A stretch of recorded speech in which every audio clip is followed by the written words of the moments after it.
चिंतामणि प्रकरसद्मसुकल्पवृक्षः लक्षावृते सुसुरभिरविपालयन्तम् लक्ष्मी सहस्रशतसंभ्रमसेव्यमानं गोविन्दमादिपुरुषं तमहं भजामि। आलोलचन्द्रकलसद्वनमाल्यवंशीं रत्नाङ्गदं प्रणयकेलिकलाविलासम् श्यामं त्रिभङ्गललितं नियतप्रकाशम्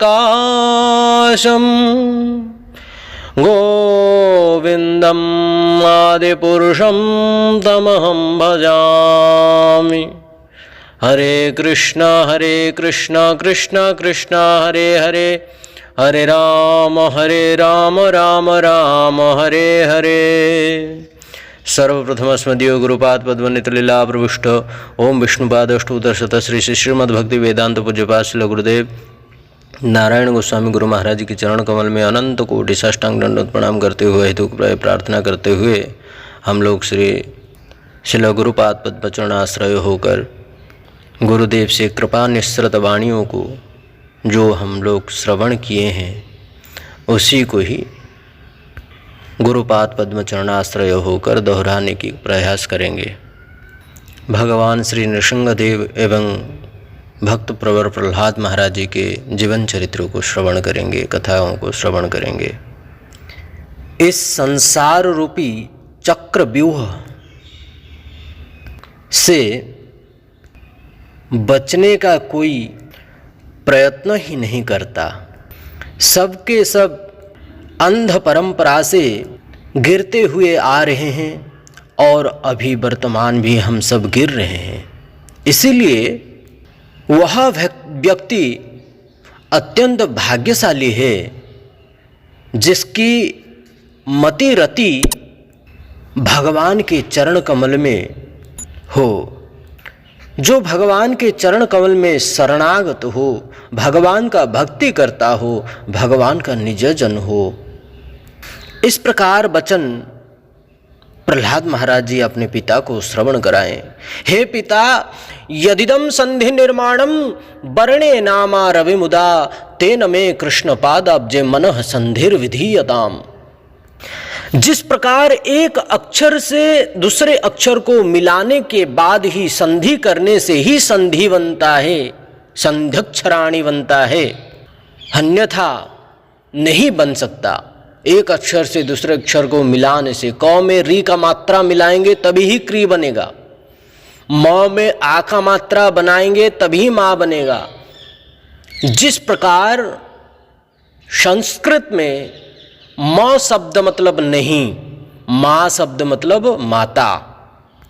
म में आकार जब तक नहीं मिलाएंगे तब तक माँ नहीं बनेगा। क में री का मात्रा नहीं मिलाएंगे तब तक क्री नहीं बनेगा। क्री मतलब कर्षयति इति क्री, जो आकर्षण करने वाले भगवान श्री कृष्ण, सभी जीवों को अपने तरफ आकर्षण करने वाले क्री शब्द। उसी प्रकार जिस प्रकार एक अक्षर से दूसरा अक्षर मिलाकर के संधि का सिद्ध किया जाता है, ठीक उसी प्रकार तेन में कृष्ण पादाब्जे, भगवान श्री कृष्ण के चरण कमल में मनः संधिर विधीयताम, मन को भी भगवान चरण कमल रूपी अक्षरों में मन रूपी अक्षर को संधि करने से ही मनः संधिर विधीयताम, यही विधि है, उसे ही संधि कहा जाएगा। वर्तमान भगवान की चरण कमल को छोड़कर हम लोग संसार के चक्रव्यूह में संधि कर बैठा है। लेकिन यह चक्रव्यूह से कोई भी जीव अपना धन बल हो, चाहे मन बल हो, चाहे बुद्धि बल से हो, शारीरिक बल से हो, चाहे मानसिक बल से भी यह संसार से पार नहीं पा पाएगा। अपार संसार समुद्र से तुम भजामहे भागवत स्वरूपम। ये संसार से लाख कोशिश कर लेगा, लेकिन उसका उद्धार का कोई मार्ग ही नहीं है बिना साधु गुरु वैष्णव की चरणाश्रय के बिना। इसलिए हे पिताश्री, हर जीव को भगवान की चरण कमल में अपना मन को संधि करना चाहिए। यह संसार रूपी चक्रव्यूह से बचने का एक ही मात्र उपाय भगवान की शरण में जाना चाहिए। गतो यद्धरि चरणमाश्रयेत, भगवान श्री चरण कमल का ही आश्रय ग्रहण करना चाहिए जीव को। यही मात्र परम सत्य, बाकी सब असत्य है। यही ही जीव का सार है, बाकी सब असार है। जैसे ही इस वचनों को श्रवण किया, अब तो हिरण्यकशिपु के क्रोध का पारावार नहीं रहा। बोलने लगा कि अरे असुर वीरो, मैं समझ गया इस दुष्ट बालक को नारायण भक्ति का भयंकर रोग लग चुका है और यह रोग बहुत ही संक्रामक है। एक बार जिसको लग जाए वह छूटना मुश्किल है, कभी नहीं छूट सकता। एक से ही सब में फैल जाती है, ऐसा रोग है ये। नगर में हो चाहे ग्राम में हो, कोई एक सच्चा भक्त यदि कोई पैदा हो जाए तो देखते देखते ही मालाधारी, तिलकधारी, मृदंग धारण करके कीर्तन करते हुए, झांझर कांसर आदि बजाते हुए, कीर्तन करते हुए हजारों हजारों, चाहे वो ग्राम में हो, चाहे नगर में हो, चाहे शहर में हो, नृत्य करने लग जाते हैं। देखो हमारे श्रीमन चैतन्य महाप्रभु और हमारे गौड़ीय संप्रदाय के भक्त मंडली कितने सुंदर नृत्य करते हैं, कितने बढ़िया कीर्तन करते हैं। इसलिए अब तक तो यह प्रहलाद अकेला है। ऐसा ना हो कि इसे देखकर और बीमारी पैदा हो जाए। रोग जब ऐसा लगे कि ठीक ना हो सकता है तो उपाय फिर एक ही है। वह क्या है? उस रोगी को ही ठिकाने लगा दिया जाए ताकि और तो रोगी ना बने। इस प्रकार प्रहलाद महाराज जी के पिता हिरण्यकशिपु क्रोध के मारे आग बबूला होते हुए बोलने लगे कि अरे, हमारा शरीर हमें कितना प्यारा लगता है, पर इस शरीर में कोई एक घातक रोग हो जाए, हाथ में हो, पैर में हो, कहीं भी हो जाए, तो डॉक्टर साहब क्या कहेंगे कि इस हाथ को, इस पैर को कटवा दो ताकि आगे ना बढ़े। किसी हाथ में हो जाए चाहे पैर में हो जाए तो उसको काट दो ताकि आगे ना बढ़े, नहीं तो रोग का प्रभाव पूरे शरीर में ही फैल सकता है, फैल जाएगा। तो अन्य शरीर की रक्षा के लिए, अन्य अंगों की रक्षा के लिए, हाथ हो चाहे पैर हो, जिसमें भी रोग हुआ हो उसको कटवाना पड़ता है। छिन्द्यातंगम यदुतात्मनो हितम शेषम मुखम जीवति यद विवर्जनात्। तो हम जैसे अपने अन्य शरीर अथवा अन्य अंगों की रक्षा को ध्यान में रखते हुए अपने प्यारे अंगों को कटवा ही देते हैं, वैसे ही प्रहलाद मेरे पुत्र है, पर इसको बहुत ही खतरनाक रोग लगा है, इसीलिए इसको ठिकाने लगा दो। इतना सुनते ही प्रहलाद जी के ऊपर अनेक असुर टूट पड़े और उठाकर ले गए। दिग्गजैर्दंडसूकैश्च अभिचारवपानतैः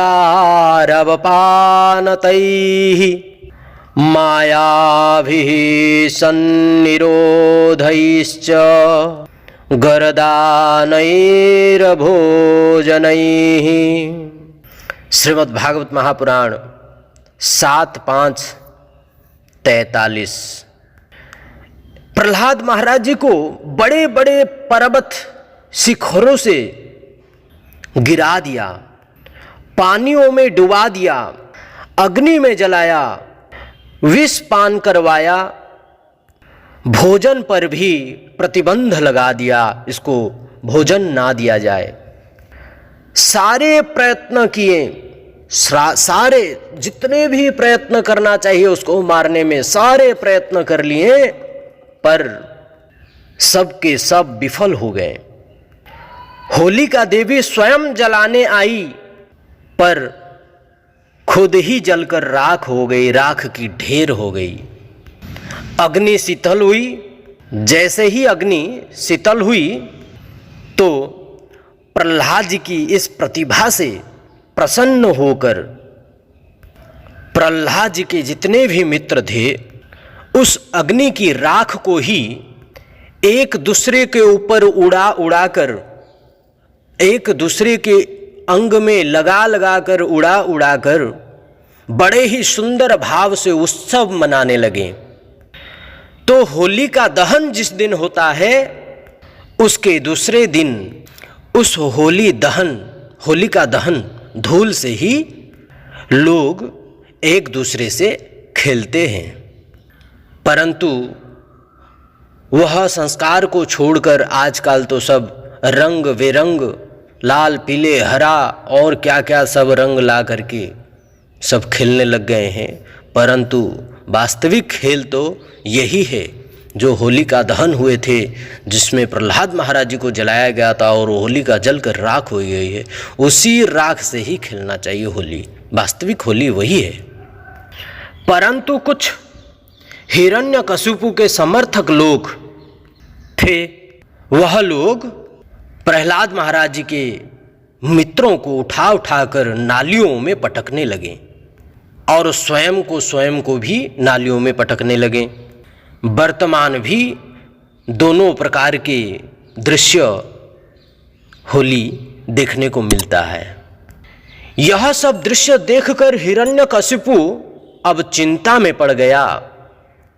चिंताम दीर्घतमाम प्राप्त हो, बहुत ही दीर्घ चिंता में पड़ गया, घोर चिंता में पड़ गया, बड़ी चिंता में पड़ा और सिर पकड़कर बैठ गया और बोलने लगा, क्या बात है, इतने छोटा सा नन्हा सा बच्चा और इसका इतना चमत्कारी, यह इतना चमत्कारी है। अब इससे मैंने कदाचित नहीं मारा तो यही पुत्र ही मेरा मौत का कारण बन सकता है। हिरण्यकशिपु के अंदर में भय उत्पन्न हो गया। यह सोचने लगा और बोलने लगा हिरण्यकशिपु कि यह चमत्कार जो है ना, यह बालक में नहीं है, यह चमत्कार बालक में नहीं है, बल्कि इसके ऊपर किसी का हाथ जरूर है। मुझे लगता है कि मेरे बेटे के माध्यम से नारायण मेरे ऊपर कोई षड्यंत्र रच रहा है। असुर तो है ही, असुर जैसे सोच भी रखा। इतने में संडामर्क जी आ गए और कहने लगे, अरे महाराज, आपकी टेढ़ी भ्रुकुटी होने पर पूरे त्रैलोक्य कांप उठता है। संपूर्ण त्रैलोक्य जो है थर थर कांपने लग जाता है। और आप अपने बच्चे को लेकर इतने परेशान हो रहे हैं। हे महाराज, हमें एक मौका और दीजिए। संडामर्क जी प्रहलाद महाराज जी को पकड़कर फिर से ले गए। संडामर्क जी बहुत ही समझाएं प्रहलाद महाराज जी को, परंतु कोई फर्क नहीं पड़ा। प्रहलाद महाराज जी को कोई प्रभाव नहीं पड़ा। जब कोई प्रभाव नहीं पड़ा तो प्रहलाद महाराज को बांध कर गिरा दिया। प्रहलाद जी पड़े हुए हैं। अब एक दिन संडामर्क जी तो कहीं चले गए घूमने विचरण करने, विद्यार्थियों ने खेल कूदने सभी निकल पड़े। खेल कूदने के लिए, खेलने के लिए, कूदने के लिए सभी निकल पड़े एक साथ में। तो फिर कहना ही क्या बात है। तो प्रहलाद महाराज जी को तो अब अवसर ही मिल गया। प्रहलाद जी बोले सभी मित्रों को, सभी विद्यार्थियों को बोलते हैं, इधर आओ मित्रों, हम एक नया खेल सिखाऊंगा। आंख मिचौनी सीखी है। इस प्रकार पूछने लगे, आंख मिचौनी सीखी है? उनके मित्रों ने बोले, सहपाठियों ने बोले, हाँ यह तो पुराना खेल है, आंख मिचौनी खेल तो पुराना खेल है। प्रहलाद महाराज जी बोले, हमारा जीवन भी तो एक आंख मिचौनी का खेल है। जीवात्मा और परमात्मा दोनों ही एक शाश्वत सखा है, इनका संबंध नित्य है। एक बार दोनों बोले आंख मिचौनी खेलते हैं। भगवान बोले पहले तुम छुप जाओ, फिर बाद में हम छुपेंगे।